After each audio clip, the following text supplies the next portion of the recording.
भीती वाटते तर फार विश्वासामध्ये आपल्याला शिकले नाही वाटते असं आहे ना. मोठ्या मोठ्या खोलीवर लोक नाही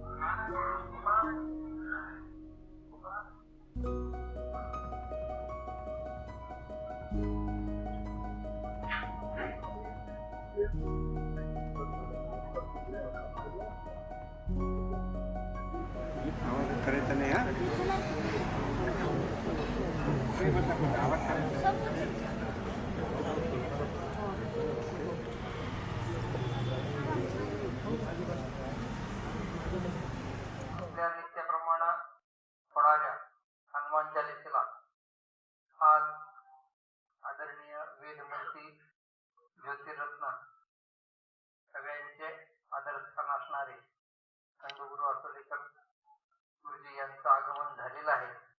त्यांच्यासोबत अमोघ गुरुजी यांचंही आगमन झालेलं आहे. हरिभक्तपरायण माधवराव काका आजी अवसर यांची इथं उपस्थिती आहे. तसेच जोगीरामजी चव्हाण साहेब आणि आपले गणेशराव देशमुख सर हे सगळ्यांचं आरोग्य राखतात असे बंधुद्वय देशमुख इथं उपस्थित झालेले आहेत. त्या सर्व मान्यवरांच्या उपस्थितीमध्ये सर्वप्रथम हनुमंतरायाच्या प्रतिमेचं पूजन होईल. मी राजूदादांना विनंती करतो की आपण मान्यवरांच्या हाताने खंडोगुरूंच्या हाताने पूजा करून घ्यावी. मंत्र म्हणण्यासाठी पिन्नू गुरु. मुख्य प्राण महारुद्र देवताभ्यो नमः.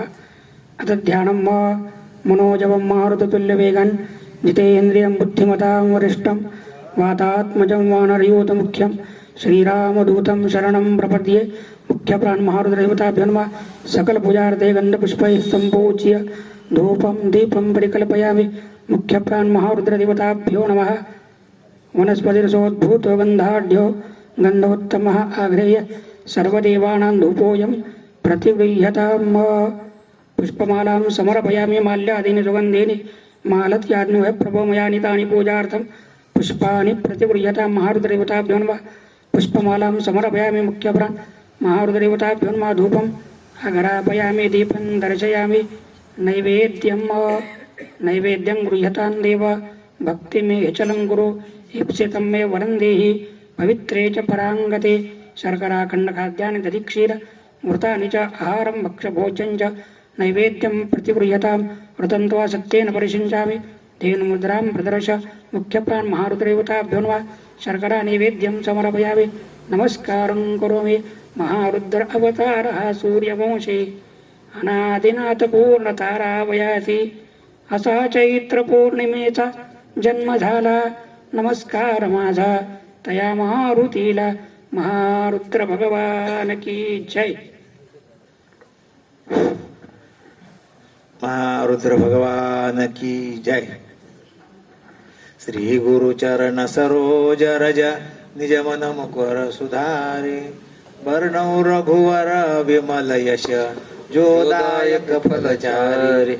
बुद्धिहीन तनु जानकीये सुमिरो पवन कुमार. बल बुद्धि विद्या देऊ मोहि हरहु कलेश विकार. जय हनुमान ज्ञान गुण सागर. जय कपीश तिहु लोक उजागर. रामदूत अतुलित बलधामा. अंजनी पुत्र पवन सुत नामा. महावीर विक्रम बजरंगी कुमति निवार सुमति के संगी कंचन बरन विराज सुवेशा कानन कुंडल कुंचित केसा हाथ वज्र और ध्वजा विराजे कांधे मूज जनेऊ साजे शंकर सुवन केसरी नंदन तेज प्रताप महाजगवंदन विद्यावान गुणी अति चातुर राम काज करिबे को आतुर प्रभु चरित्र सुनबे को रसिया राम लखन सीता मन बसिया सूक्ष्म रूप धरि सिंह दिखावा विकट रूप धरि लंक जरावा जय सिया राम जय जय हनुमान संकट मोचन कृपा निदान जय सिया राम जय जय हनुमान संकट मोचन भीम रूप धरि असुर संहारे रामचंद्र के काज सवारे लाय सजीवन लखन जियाए श्री रघुवीर हर शिवर लाए रघुपति कीनी बहुत बढ़ाई तुम मम प्रिय भरत सम भाई सहस्र बदन तुमरो जस गावे अस कई श्रीपति कंठ लगावे सनकादिक ब्रह्मादि मुनीसा नारद सारद सहित अहिसा यम कुबेर दिगपाल जहाते कवि को विद कहि सके कहाते तुम उपकार सुग्रीव कीना राम मिलाय राजपद दीना तुम्हारो मंत्र विभीषण माना लंकेश्वर भय सब जग जाना युग सहस्र योजन पर भानु लील्यो दाहि मधुर फल जानो प्रभु मुद्रिका मिलि मुख माहि जलधि लांघि गए अचरज नाही दुर्गम काज जगत के जेते सुगम अनुग्रह तुमरे तेते राम दुआरे तुम रखवारे हो तन आज्ञा बिनु पैसारे सब सुख लहे तुम्हारी सरना तुम रक्षक काहू को डरना जय सिया राम जय जय हनुमान संकट मोचन कृपा निधान जय सिया राम जय जय हनुमान संकट मोचन कृपा निधान आपन तेज सवारो आप तीनहु लोक हाकते कापे भूत पिशाच निकट नहीं आवे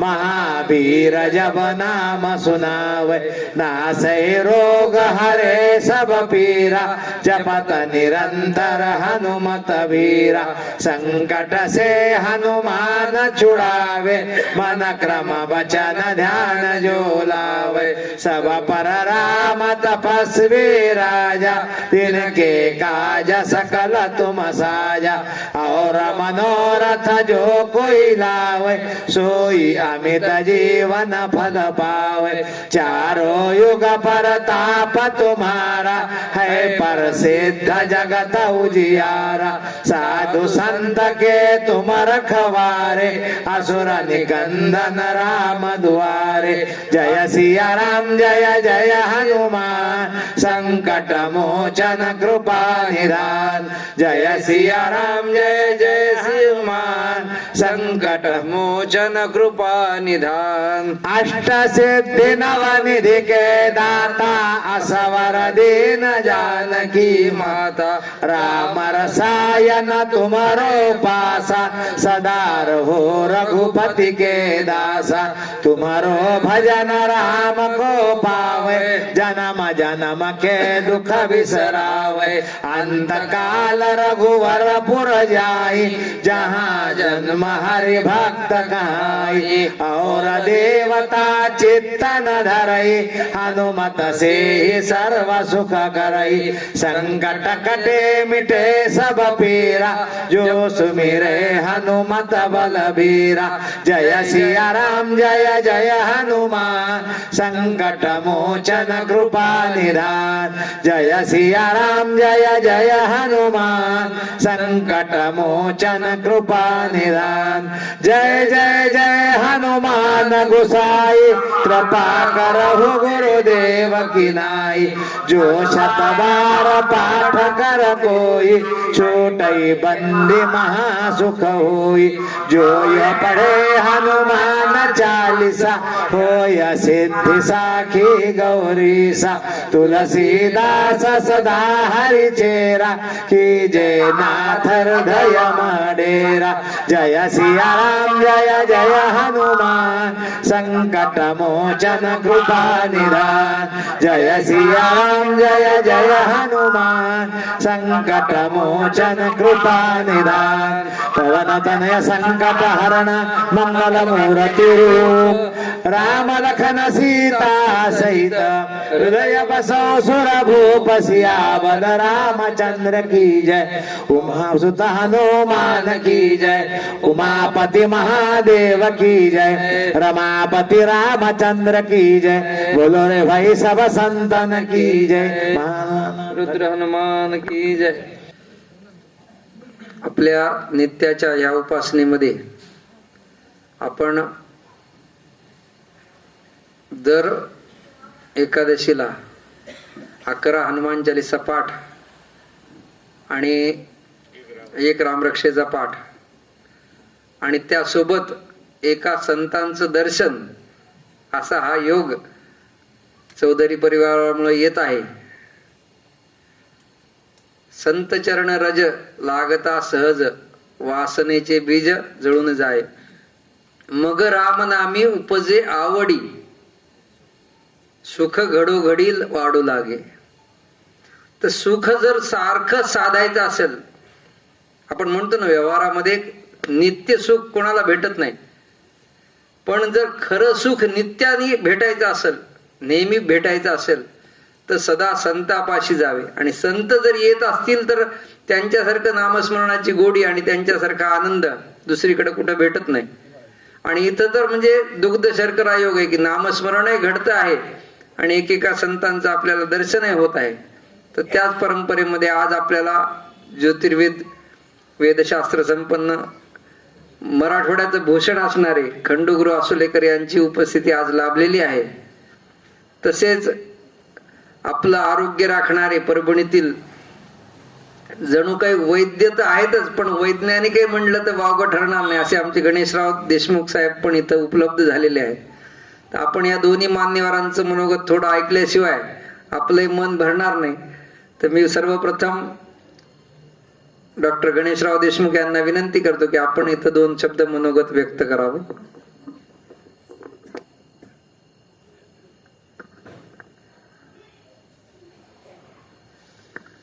आजच्या सभेचे हनुमान चालीसा हा जो उपक्रम आहे याचे मान्यवर माननीय वेदशास्त्र संपन्न श्री खंडू गुरुजी, तसेच या ठिकाणी आम्हाला उपलब्ध असलेले गुरुजी आजेगावकर गुरुजी, जे अत्यंत ज्ञानी आहेत, चतुरस्त्र व्यक्तिमत्व आहे आणि त्याचबरोबर भक्ती पराग पसरवणारेही आहेत. तर या ठिकाणी याच्यावरती मंचावरती उपस्थित असलेले सर्वजण आणि त्याचबरोबर आपण सर्व भक्तगण या ठिकाणी आवर्जून उल्लेख करतायत धोंडीरामजी, हे सर्व आपण जे या ठिकाणी या हनुमान चालीसा हे आपल्या अनंत पुण्याईच्या साह्यानं तुम्ही या ठिकाणी उपलब्ध होतात किंवा तुम्ही ही गोष्ट सहज नाहीये. कुठली तरी मोठी पुण्याई उसळून आल्याशिवाय हरीचं नाम किंवा या महापुरुषांचं स्मरण होऊ शकत नाही. ही इतकी मोठी गोष्ट आहे की ज्यानं राम नामानं काय केलं तर रामाची भक्ती करण्यासाठी रुद्र अवतार म्हणजे शंकरानं महादेवानं अवतार घेतलेला आहे आणि श्री विष्णूची सेवा केलेली आहे. आणि त्यानं जे काय केलेलं आहे तो वानराचा अवतार आहे. वानर किंवा नर, वा म्हणजे किंवा आणि नर म्हणजे मनुष्य, नर म्हणजे मनुष्य. तर यांचं मिश्रण असलेले, परंतु जे त्यांच्या अमोघ अशा भक्तीनं जे कार्य केलेलं आहे तुम्ही सगळे जाणता. काय बरं रामाचं काय सामर्थ्य आहे? राती मरुत इति राम. राती म्हणजे काय? राती म्हणजे देतो आणि मरुत म्हणजे वारा. यदानिम नासित गहनम गभीरम जलम, नासित यदानिम वायू, नासित यदानिम आकाश. तर ज्यावेळी ही पंचमहाभूत नव्हती तदानिम केन प्रकारेण ब्रह्म जिग्रती. ब्रह्म कशा प्रकारे बरे श्वास घेत होता, असं नासदीय सूक्तामध्ये प्रश्न आहेत. आणि त्या नासदीय सूक्तामध्ये त्याचं उत्तर आहे राती मरुत इति. राती म्हणजे देतो, मरुत म्हणजे वारा. तर राम नाम काय आहे? तर ही साधी गोष्ट नाहीये बघा. बाहेरच्या कुठल्याही विघातक शक्तींना आम्हाला तोपर्यंत जिंकता नाही आलं जोपर्यंत आमची या ठिकाणी असणारी ही मोठी मोठी शक्ती संपन्न केंद्र होती. अयोध्येतला राम होता आणि त्याचबरोबर काशीचा विश्वेश्वर होता. हे फोडल्यानं काय नष्ट झाले का? कधीच नाही. कुठल्याही घाताने नष्ट होऊ शकत नाही, पण तुमची उपासना खंडित केल्या जाऊ शकते. आणि ती गोष्ट घडली. त्यामुळे ते 1000 वर्ष तुम्ही सर्व ती गोष्ट जाणता की आमच्यावरती असं वेगळ्या पद्धतीनं राज्य केलं गेलं. पण आता पुनश्च या ठिकाणी अत्यंत मोठ्या पुण्याईनं पुन्हा अयोध्येमध्ये रामाची स्थापना केली. राम आहे म्हणजे जेव्हा जगाचा कुठलाही अंश नसेल तेव्हाही राम आहे, आणि जग असेल नसेल तरीही राम आहे. अशा प्रकारचा हा राम आहे. काय बरं विष्णू? विशती स्थास्न रूपेण तिष्ठती इति विष्णू. बघा, विष्णू असा आहे की अशी कुठलीही जागा नाही, असं कुठला कण नाही, असं कुठलंही काहीच शिल्लक नाही ज्याच्यामध्ये तो शिरला नाही. चराचरामध्ये भरून उरलेला असा हा विष्णू आहे. तर या साऱ्याच्या साऱ्या गोष्टी तुम्ही अत्यंत सहजतेनं या हनुमान चालिसेच्या रूपानं ती उपासना चालू करत आहात. तुमची अत्यंतिक पुण्याई आहे ज्यामुळे तुम्ही याला जोडले गेले आहात. तर हे असंच चालू असावं, चालू राहावं.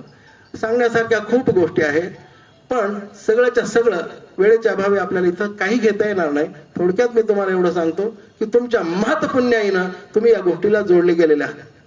तुम्ही हा उपक्रम असा चालू असू द्यावा. तुमच्या जीवनातल्या अनंत अडचणी सहजतेनं आपल्याला कळणारही नाही कशा बाजूला निघून जातील. आणि आपलं जे काय इप्सित आहे साध्य करायचं ते सहज जोडल्या जाईल. तर काय इप्सित आहे? आमच्या दैनंदिन जीवनातली कार्य, संकट वगैरे मुळीच नाही. बघा, माणसालाच फक्त हे शक्य आहे, विवेक आहे. जर एखाद्या श्वानाला, एखाद्या गाढवाला, एखाद्या कुठल्याही प्राण्याला, बैलाला, गाईला विचारलं किंवा त्यांना सांगितलं की तुम्हाला हरिनाम गायचंय का? गायीची गोष्ट वेगळी आहे, कारण गौ मात्रा नसती, गायीला कोणीही माय नाहीये, ती स्वतः स्वयंभू आहे. म्हणजे आता दिसणारा हा विषय आणि गायीमध्ये स्थापन असणारा शक्तीचा विषय फार मोठा आहे. तर असो, अशा सगळ्या अनेक गोष्टींचं एकत्रीकरण म्हणजे हरीची ही उपासना अशा पद्धतीनं बळाची उपासना जी केल्या जात आहे ती अत्यंत स्तुत्य आहे. असं सांगून मी या ठिकाणी मला जी काही संधी दिली या ठिकाणी आणि मला या ठिकाणी बोलवलं गेलं, हा बोलवण्याचा सुद्धा विषय नाहीये. हा सगळा सहज विषय आहे आणि सहजतेनंच आम्ही या ठिकाणी सर्वजण आलेलो आहोत. आणि तुम्हा सर्वांचा हा जो ध्यास आहे तो फार वाखाणण्याजोगा आहे. तुम्ही अविरत या गोष्टीशी जोडून जा. धन्यवाद. एवढं बोलून मी माझे 2 शब्द संपवतो. धन्यवाद. अमोघ महाराज. यानंतर परभणीतील प्रसिद्ध विधिज्ञ ग्राहक मंचाचे माजी न्यायाधीश ॲडव्होकेट दीपकरावजी देशमुख साहेब 2 मिनिटं मनोगत व्यक्त.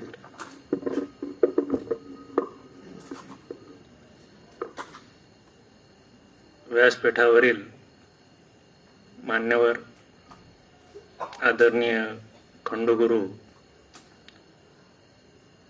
आणि ज्यांनी हे आमचे आजेवाकर गुरु, तसंच ज्यांनी या कार्यक्रमाचं आयोजन केलेलं आहे ते संपूर्ण चौधरी परिवार, माझे मित्र मार्गदर्शक ॲडव्होकेट सतीशजी देशपांडे आणि या ठिकाणी उपस्थित सर्व भाविक भक्त, सध्या जगामध्येच अतिशय गोंधळाची अशी परिस्थिती सगळीकडेच आपण पाहत आहोत आणि त्यामध्येही मागील अनेक वर्षांपासून आपल्या या प्राचीन आणि सर्वात जुन्या अशा धर्मावर अनेक आघात होत असताना आपल्या सर्वांना अशा प्रकारच्या सामूहिक साधना ज्या आहेत त्या करून आपली संस्कृती टिकवणं आणि ती अधिक बळकट करणं अत्यंत गरजेचं झालेलं असताना या ठिकाणी चौधरी परिवारानं मागील अनेक दिवसांपासून हा उपक्रम या ठिकाणी सुरू केलेला आहे. कोणतीही साधना ही आपण व्यक्तिशः जेव्हा करतो तर ती फक्त आपल्यापुरती मर्यादित राहत असते आणि ज्यावेळेस आपण सामूहिक साधना करतो तर तिचं फळ निश्चितच फार मोठं असतं आणि त्यातही पुन्हा संतांच्या सहवासात जर आपण साधना केली तर त्याचं बळ शतपटीनं वाढत असतं आणि म्हणून या अशा सुंदर अशा उपक्रमासाठी मी चौधरी परिवाराचे आभार मानतो आणि या ठिकाणी उपस्थित सर्वच भाविकांना शुभेच्छा देतो आणि थांबतो. जय हिंद. आदरणीय वेदशास्त्र संपन्न खंडगुरु चौधरी परिवार, दीपकराव मार्गदर्शक मला म्हणाले, परंतु तसं नसलं तरी दीपकराव परम मित्र आहेत. दीपकराव, विशेष करून मी इतिहासाचा विद्यार्थी राहिलो आहे आणि मी याचं चौधरी परिवाराने जे उपक्रम केला त्या उपक्रमाचं मी इतिहासाच्या दृष्टिकोनातून जर विवेचन करायचं ठरवलं तर मध्ययुगीन काळामध्ये अशीच एक परिस्थिती आली होती. शिवपूर्व काळामध्ये भारतामध्ये परकीय शक्तींना विरोध करणारी एकही शक्ती अस्तित्वात नव्हती. शिवपूर्व काळाची जी परिस्थिती जर अभ्यासली तर शिवाजीच्या काळाचं, शिवाजीच्या इतिहासाचं, शिवाजी महाराजांनी केलेल्या कार्याचं मूल्यमापन अधिक व्यवस्थितपणे होऊ शकतं. अशा एका भयंकर काळामध्ये ज्यावेळेस भारतामध्ये परकीय आक्रमकांना विरोध करणारी शक्ती नसली त्यावेळेस समर्थ रामदासांनी हीच उपासना, मारुती उपासना प्रामुख्याने सांगून समाजाला कसं वाचवलं आणि ती सामूहिक उपासना कशी केली याचा एक दीर्घ इतिहास आहे. त्या विशेष वादात न पडता आपण प्रामुख्याने शक्ती उपासना आणि सामूहिक उपासना, मला निश्चित याच बाबीचं ऐतिहासिक दृष्टिकोनातून विवेचन करताना आठवण येते शिवपूर्व काळात झालेली समर्थ रामदासांतर्फे मारुती उपासना आणि ती सामूहिक स्वरूपात या उपासनेचं महत्व या दृष्टीने महत्वाचं ठरतं. म्हणून मी चौधरी परिवारांचं, मी कितीही गडबड असली काही असली, चिन्मयचा फोन आल्यानंतर अगदी न चुकता कंपल्सरी इथे हजर होतो. ते केवळ याच कारणासाठी, कारण ऐतिहासिक दृष्टिकोनातून याचं खूप मोठं महत्व आहे. अगदी थेट मध्ययुगीन काळानंतर अगदी तशीच परिस्थिती आपल्यावर लवकर येऊ शकते, अशी काहीशी परिस्थिती लवकर येईलच.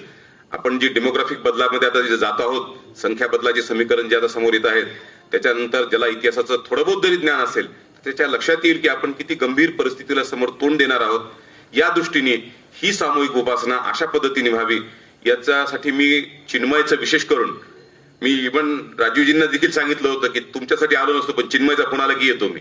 त्याचं कारण केवळ असं की ही सामूहिक उपासना या समाजाला निश्चितपणे वाचवणारी ठरणार आहे आणि याचं आपण विशेष अध्ययन केलंही पाहिजे आणि ही सामूहिक उपासना केलीही पाहिजे. एवढं सांगून मी माझे 2 शब्द थांबवतो. बोलण्यासारखं भरपूर आहे, ऐतिहासिक विवेचन करण्यासारखं आहे, पण त्यात तो प्रसंगही नाही, वेळ नाही. आपण एका उपासनेमध्ये आहोत, उपासनेच्या दृष्टीने आज त्याचं विवेचन केलं पाहिजे. एवढंच सांगून मी 2 शब्द थांबवतो.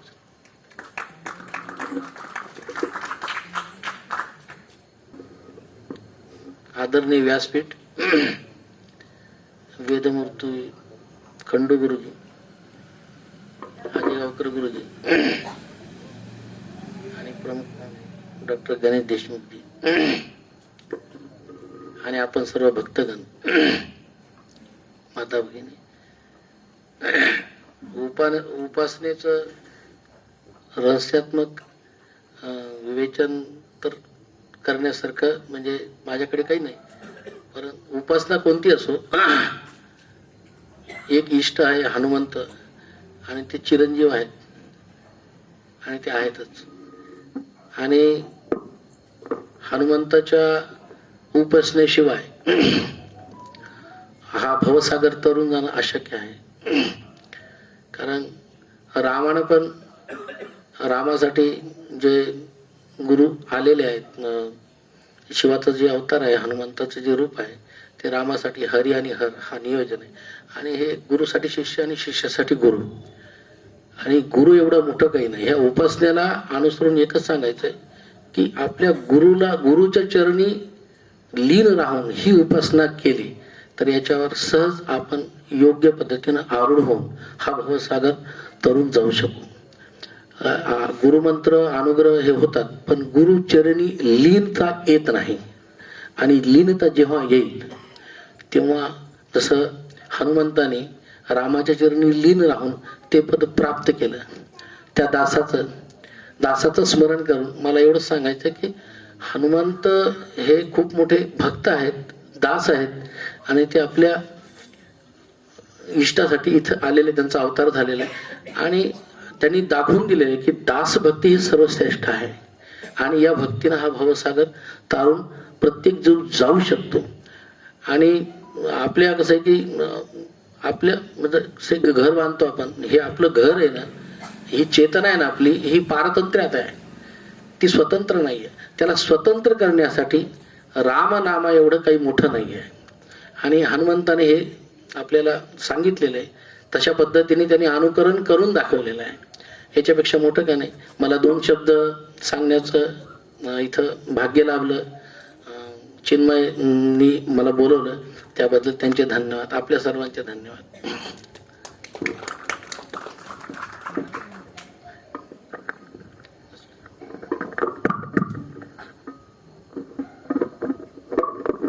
यानंतर आपलं आशीर्वचन देण्यासाठी आदरणीय खंडगुरूंना विनंती करतो की आपण आपलं आशीर्वचन द्या.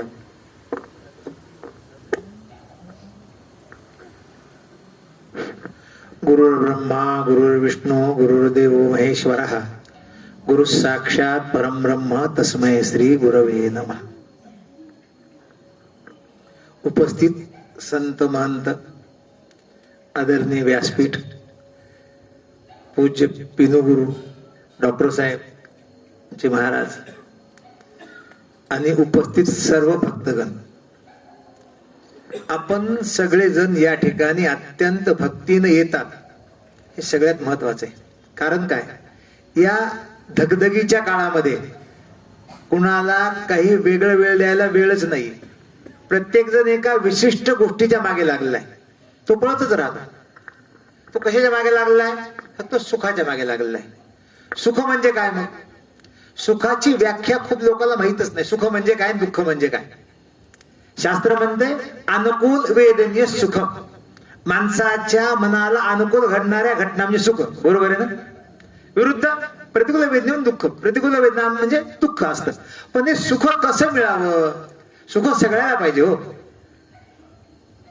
सगळ्याला चांगला हवा असं वाटतं का नाही? वाईट कोणालाच नकोय. पण ते चांगलं होण्याकरता मला काय केलं पाहिजे याची खूप कमी लोकांना संकल्पना आहे. खूप कमी लोकांना माहिती.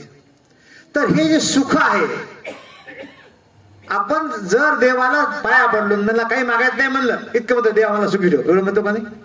म्हणजे काहीतरी आपण देवाला मागणी करतच असतो. तर हा जो हनुमान चालीसा आहे, मी आपली एक गोष्ट मुद्दाम सांगू इच्छितो. आपण इथे यायलात ना, नुसतं येत नाहीत. आपण लक्षात ठेवा, काहीतरी आपलं पूर्वपुण्य आहे ते असेल, पण तुमच्या जागी काम नसतील. हनुमान सरळ सांगितलं आता, विद्यावान गुणी अति चातुर, विद्येचा लाभ होईल. भूत पिशाच निकट नाही यावे. काय द्यायचे आणखी तुम्हाला? भूत निकट येणार नाही, आणखीन रोगराई होणार नाही, आणि धन सुद्धा प्राप्त होईल. मनुष्य फार गुण धनाच्या मागे असतो. त्याला वाटतं मला हे मिळावं, ते मिळावं, ते मिळालं पाहिजे. काय मिळू नये काय? कारण संसार म्हणलं की सगळ्या गोष्टी आल्या. पण संसारामध्ये सगळं सुख मिळतं का? नाही मिळत.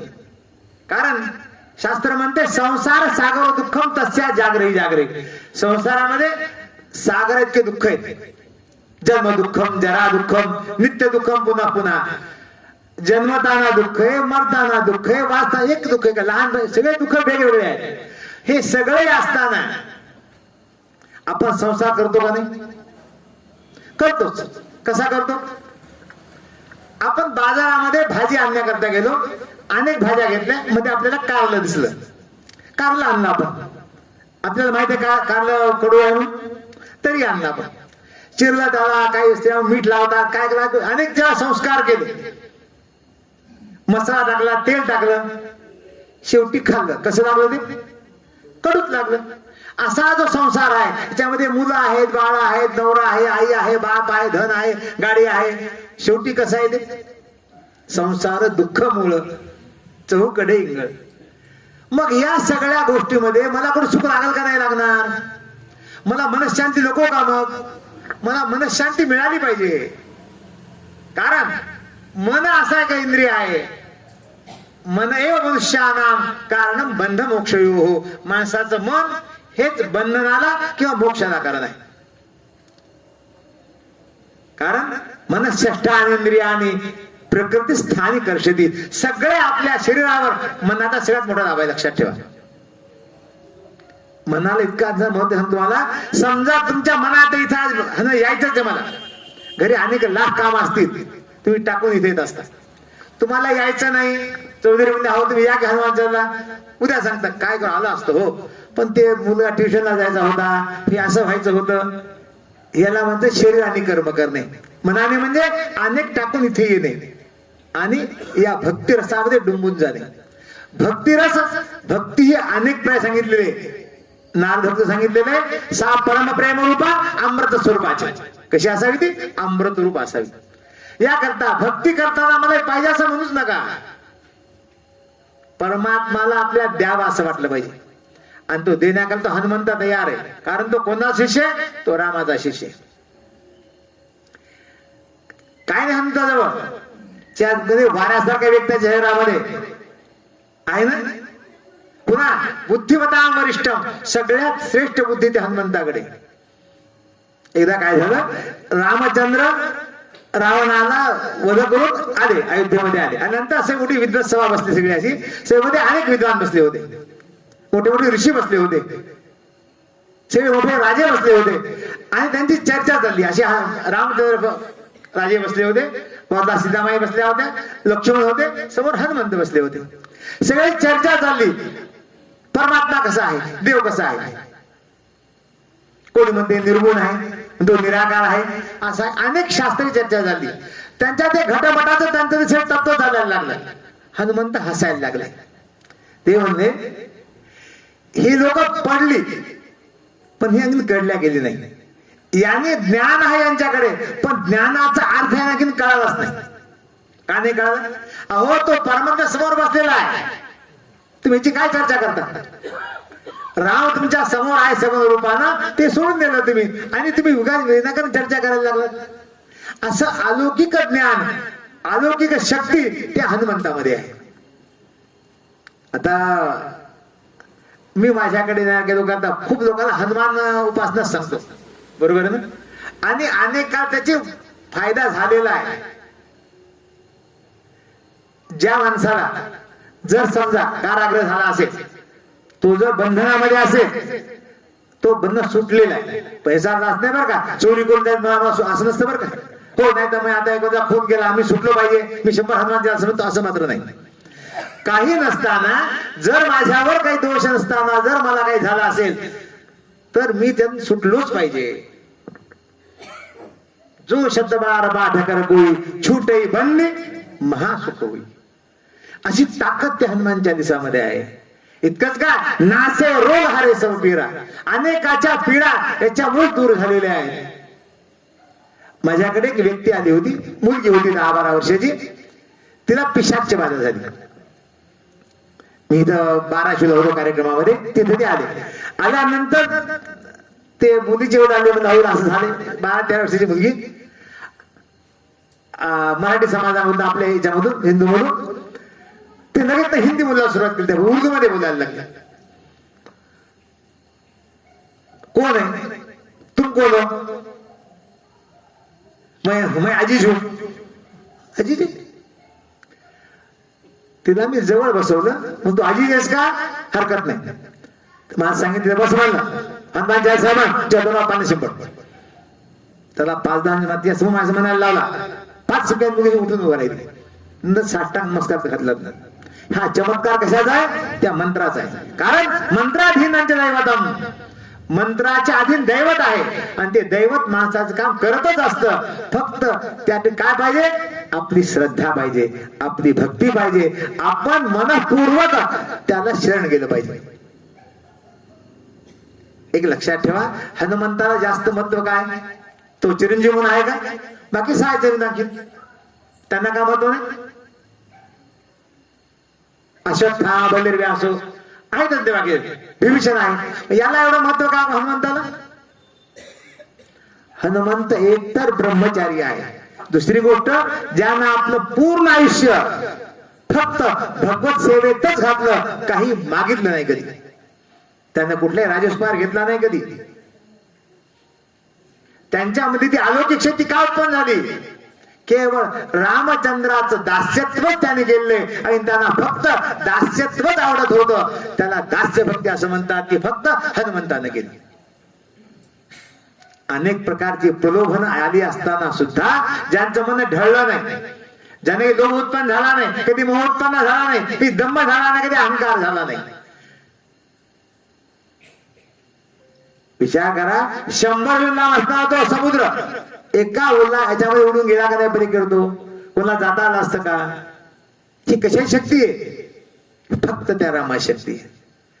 रामाचं एकाने वर्ण असं केलंय, रमंती ते रामा. ज्या ठिकाणी माणसाचं मन रमत त्याला राम म्हणायचं. आपल्याला जर समजा आपण पूजेला बसलो आणि आपलं मन प्रसन्न नसेल, आपलं पूजे ध्यान लागतं का? नाही लागत. त्याकरता पूजा करण्याकरता मला माझे सगळे असणारे अष्टभाव एक वाटले पाहिजे. मला समोर तो परमात्माच दिसावा, जर काही दिसू नये. म्हणून काही महात्म्याचं मत असं आहे, तुम्ही 4 तास बसण्याचं मतच नाही, ती फक्त 10 मिनिटं बसा, फक्त 10 मिनिटं बसा.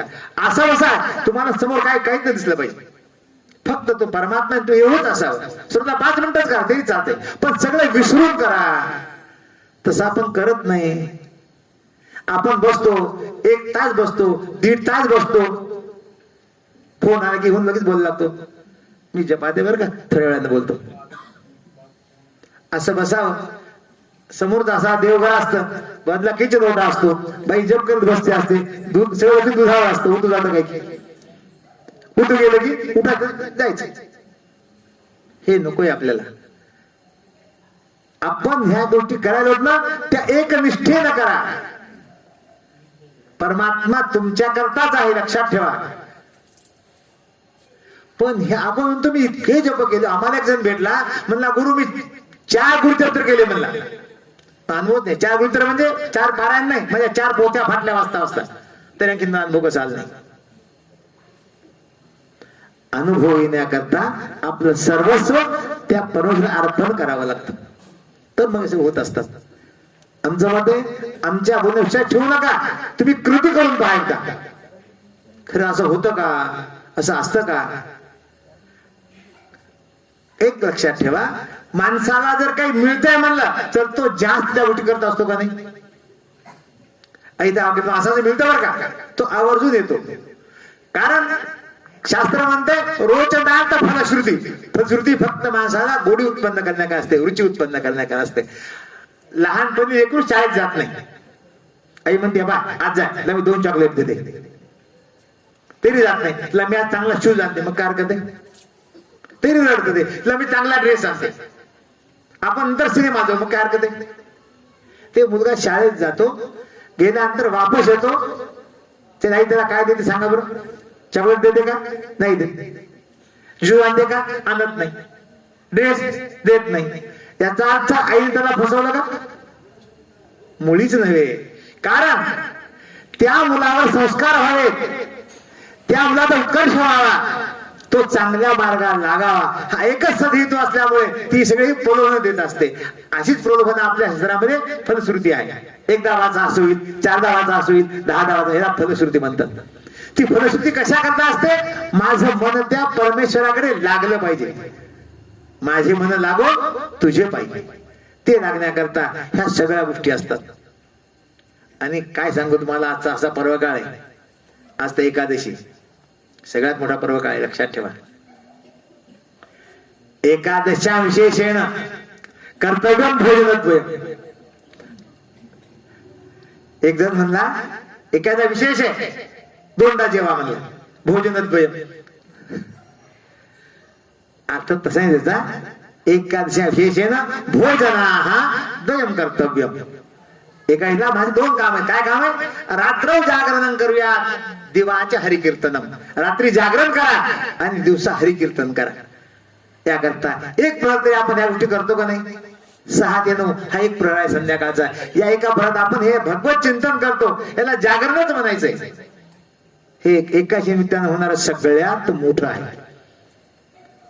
कसं असतं, एखाद दिनविषय असतो का नाही? आपण मंगळवारी काही गोष्टी करतो, शुक्रवारी करतो, काय करतो? त्या दिवसाचं महत्व असतं ते. आज केल्यानं आपण जे करतो ते पुण्य कैक पटीनं वाढलेलं असतं, म्हणून आपण या गोष्टी करायच्या असतात. आपण सगळे अत्यंत पुण्यवान आहात. सहज कोणाला परमेश्वराकडे याची बुद्धी होत नाही, लक्षात ठेवा. आणि देव सहज कोणाला बोलवत पण नाही.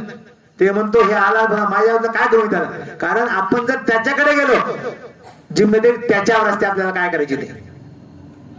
कारण आपलं ओझं आपण त्याच्यावर टाकतो, म्हणजे आपण मोकळे होतो. बाबा तू कर लागा काय करायचे ते ओझं आपण त्या देवावर टाकू. एकाशी त्या छान पर्व काळ आहे. आपण आज समजू की आपल्याला काहीतरी सांसारिक सुखाकरता आपण इथे येतो, काय हरकत असं म्हणतरी. कारण आपल्याला जर अध्यात्मात जायचंय तर माणसाला समाधान असलंच पाहिजे, त्याशिवाय तो तपश्चर्या काहीच करू शकत नाही.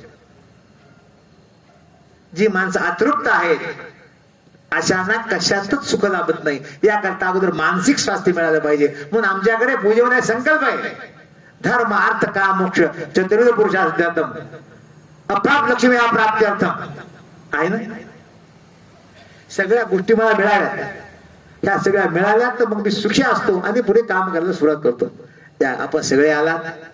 आज काही पर्व काळ आहे आणि मी माझं भाग्य समजतो आपल्यासारख्या सगळ्या सद्विवेकी लोकांकडे. हे पहा, संत शब्दाचा अर्थ काही फार वेगळा नसतो. आपणही संतच आहात. प्रत्येक व्यक्ती संत आहे. जो परमेश्वराला जाण्याकरता ज्या महान लोकांनी जो रस्ता दाखवलाय, त्या रस्त्याने जे जातात त्यांनाच महाजन असं म्हणायचं. महाजन नाही, महान काही नाव आडनाव तसं नाही. महाजन, महाजन येन गतच संबंधा. ज्या लोक वृक्षानं मोठे लोक गेले त्या लोकांना आपण गेलो म्हणजे आपलं कल्याण झालंच पाहिजे. आता काही लोकांचं मत असे की माझा आता वय एका देवाला करण्याकरता मला काहीच झालं नाही की, असं नसतं. कारण माझं वय झालं का नाही हे माझ्या हातात नाही, त्या वरच्याच्या हातात. बोलता बोलता बुचकी लागली, झालं, काहीच लागत नाही. काय करा? हो आता होते, हो मी पाहिलं त्यांना, काय झालं? परमात्मा आपल्या काही जीव देत नाही. याकरता आमचं मत आहे की प्रत्येकाला मृत्यूची भीती वाटली पाहिजे. का वाटावी? मला उद्याच काय माहित नाही, मला आज देवाचं मी केलं पाहिजे. मला भगवत भक्ती करायची याकरता काहीतरी भीती असली पाहिजे, भीती मरणाची असावी. मला माहित नाही उद्या म्हणलं, मला माहित नाही काय गोष्ट असेल ते. आपण ती मृत्यूची भीती बाळगून परमेश्वराची स्तुती करावी, परमेश्वराचं ध्यान करावं, जप करावा, पूजा करावी. म्हणजे आपलं इहलोकी सुख मिळतच मिळतं, परलोकी सुद्धा माणसाला परमेश्वराचं पद प्राप्त होतं. याच करता हा सगळा उपक्रम असतो. इथे गुरु शिष्यांचं दोघांची स्तुती चालते. रामरक्षा प्रभू रामचंद्राची, शिष्य हनुमान. असा हा गुरु शिष्याचा योग अलौकिक योग आहे. दोघेही महान आहेत. आणि एक लक्षात ठेवा, हनुमंतांनी रामचंद्र गुरु केलं नाही. कदा माहित ना, रामचंद्र हनुमंताचे गुरु झाले. म्हणून आम्ही म्हणतो की गुरु करायचा नसतो. मी गुरु, माझा मुलगा पुन्हा गुरु, असं होत नसतं कधी. ज्याच्यामध्ये तपाचं सामर्थ्य आहे, समर्थाने समर्थ करावे तेव्हाच समर्थ मानवावे. याकरता महान असणारे रामचंद्रासारखे गुरु आहेत, हनुमंतासारखा शिष्य आहे. आणि या दोघांच्या सहवासात आपण यायला लागलो. दोन महान व्यक्तीच्या ह्याच्यामध्ये आपण आल्यामुळं आपली अनेक जन्माची पाप निघून जायला काहीच हरकत नाही. फक्त आपल्यातला सत्सद्विवेक जागा ठेवायचा, आपली आचारनिष्ठा चांगली ठेवायची आणि आपल्या बुद्धीला सांगायचं की तू सन्मार्गाने चाल. एक शेवट सांगतो, फक्त वेळ होत नाही. एक शेवट सांगतो, मनुष्य रोज 2दा देवाच्या पाया पडतो. का पडतो माहिती आहे काही लोकांना? पाया पडतो आपण, ठीक आहे, पण 2दा का पाया पडतो? सकाळी उठल्यानंतर पाया देवा सांगा, देवा मी आता बाहेर गेलो माझ्या कामाला, जे काही काम असेल ते, माझ्या हातून कुठल्याही चूक होऊ देऊ नको, कुठलंही पाप माझ्या हातून होऊ देऊ नको, मला सन्मार्गाने हे तुझं काम आहे. आपण बाहेर निघायचं, दिवसभर काम करायची, रात्री वापस यायचं. आल्यावर मी काय केलंय आज सगळं त्या देवाला घेऊन मग पाया पडायचं. देवा मी असं असं केलेलं आहे, काय तुम्ही दुसरं मला सांग. तेव्हा आपल्याकडे मला स्वप्न हा प्रकार सुरू झाला. मग जे काही मी केलं असं त्याची आवृत्ती तो परमात्मा स्वप्नात सांगत असतो आणि मग मी ठरवते की माझं कसं काय चाललंय. आपण पाया पडतो, आपण चप्पल काढली असं करतो निघाले बाहेर, असं नाही. माथा टेकवला पाहिजे, कारण त्या भगवंताच्या पायातलं असणारं तेज आहे ते माझ्या मस्तकात गेलं पाहिजे, माझ्या बुद्धीत गेलं पाहिजे, म्हणजे माझी बुद्धी सत्विवेकानंच चालेल. त्याकरता दर्शन घ्यायचंय, शांत अंतःकरणाने घ्यायचंय. तुम्ही पाया पडणं काय होणार ना, रस्त्याने चालला आपण आता हात जोडला असं काय होणार? देव तुमच्याकडे पाहिजे ना, तुम्ही देवाकडे पाहिजे. चांगल्या प्रकारे कर्म चांगली करा. यथा सांगते कर्म काही घडे ना, घडे कर्म ते पुण्य गाठी पडे ना. जे होईल थोडक्यात करा पण चांगलं करा. पण एकच सगळ्यांना विनंती माझी, असा ठरवा मला रोज सकाळी कमीत कमी 10 मिनिट तरी भगवत चिंतन करायचं. कमीत कमी 10 मिनिट. जे आपलं त्या देवाचं करा, हा देवाचं करा, कोणी गणपतीचं करेल, कोणी देवीचं करेल, महादेवाचं करेल, राम कोणी करा, हरकत नाही. कारण सगळा परमात्मा एकच आहे. एकूण दोषा प्रजया सांगितलेले, त्याचं ध्यान करा आणि फक्त चमत्कार पाहत चला काय होतील ते. माझं मग संकट येईल, संकट जाईल पुढे आपलं कर्म असल्या, पण त्या संकटाला तोंड नाही शक्ती माझ्या अंगात आली पाहिजे. तो परमात्मा देत असतो. ती शक्ती मिळावी, माझी सद्बुद्धी राहावी, मला असं सुख मिळावं, अशा प्रकारच्या आपण त्या देवाला प्रार्थना करू. आणि झालेली माझी अल्पशी सेवा, मी कुठला प्रयोजन नाही काही नाही बरं का, मी सारखा मनुष्य आहे. थोडंफार आमच्या देवांनी ज्योतिषाचा थोडा अभ्यास केलेला आहे. आमचे शास्त्री माझे विद्वान फार विनोद शास्त्री, यांचं हे ज्योतिष फार मोठे. आणि शास्त्रकारांनी डॉक्टर साहेब ज्योतिर्वैद्य निरंतर, ज्योतिष आणि वैद्याचं नेहमी दोघांना काम पडतं. असा हा संगमित आलेला आहे. आपण सगळ्यांनी मला बोलावलं, आपलं माझ्यावरलं प्रेम त्याने मी अत्यंत भारावून गेलो. मी सरासरी कुठं जात नाही. डॉक्टर साहेबांनी निरोप होता, आमचे चौधरी आले, चौधरी आता उदाहरण काय दे, हे माझ्याकडे आले होते एकदा. त्यांना माहिती आहे की हनुमानचा काय अनुभव होत होते, बरोबर. अनेकांना त्यांना सांगितलं असं असं आहे, म्हणलं काही नाही, असं करा, असं व्हायलाच पाहिजे. कसं असतं सांगायचं कारण काय, आपल्याला उदाहरण चांगलं समोरचं आपलं उदाहरण असलं आपला विश्वास आणखी वाढत असतो. तो विश्वास वाढावा एकाच उद्देशाने तुम्हाला सांगितले आहे. आपण या गोष्टीमध्ये या, आपण हे भगवत चिंतन करा. यांनी सगळ्याच्या इच्छा परमेश्वर परिपूर्ण करील आणि परमेश्वर परिपूर्ण करो अशी मी त्यांना प्रार्थना करतो आणि झाले समाप्त करतो. ओंकारनाथ भगवान की जय, महारुद्र भगवान की जय, रामचंद्र भगवान की जय, पवन सुत हनुमान की जय. यानंतर वेदशास्त्र संपन्न खंडोगुरूंचं पूजन करण्यासाठी मी राजीव चौधरी यांना विनंती करतो की त्यांनी संत पूजन करावं.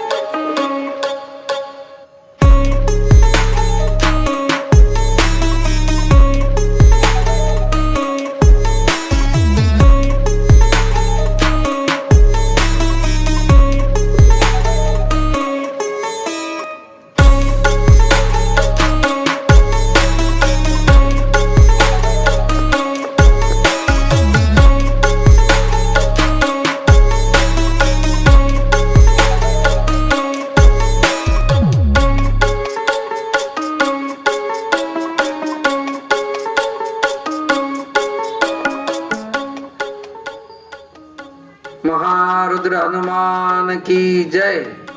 यानंतर वैद्य डॉक्टर गणेश देशमुख यांचे स्वागत राजीव चौधरी करतील.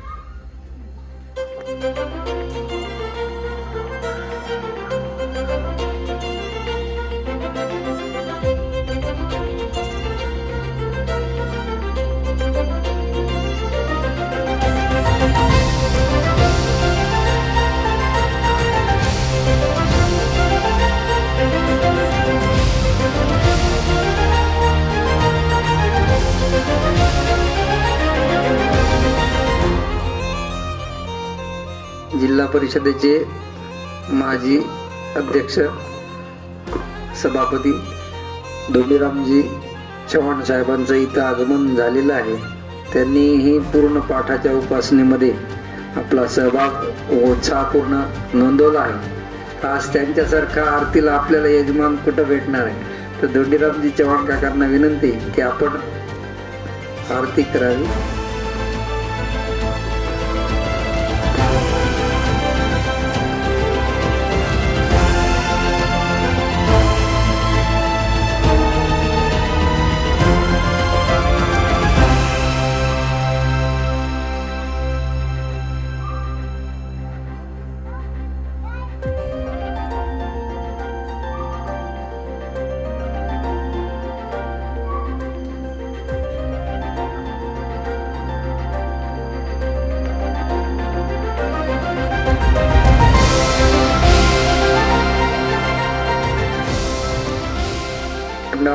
उत्तमाग्रे सर्वदेवानां धूपोऽयं प्रतिगृह्यतां नैवेद्यं समर्पयामि. अस्तु श्रीमङ्गलानि भवन्तु.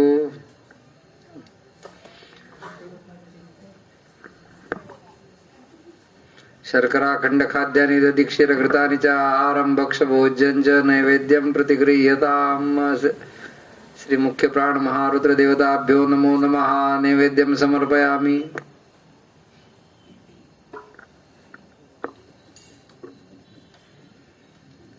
अस्तु श्री मंगलानि भवन्तु. सुखकरता दुःखहरता वार्ता विघ्नाची पूर्वे पूर्वे प्रेम कृपा दयाची सर्वांगी सुंदर उटिशेंदुराची कंठे जळके माळ कंठे शोभे माळ मुक्ता फळाची. जय देव जय मंगलमूर्ती. दर्शन मात्रे मन स्मरणे मात्रे मन कामना पूर्ती. जय देव रत्न खचित हारा तुझ गौरी कुमारा चंदनाची उटी कुंकुम केशारा हिरे जरिडा मुकुटा शोभा तो भरा रोहणती नूपुरा चरणी घागरिया. जय देव जय मंगलमूर्ती. दर्शन मात्रे मन स्मरणे मात्रे मन कामना पूर्ती.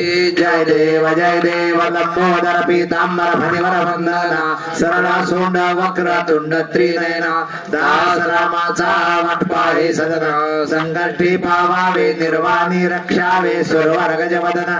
जय देव जय मंगलमूर्ती. दर्शन मात्रे मन स्मरणे मात्रे मन कामना पूर्ती.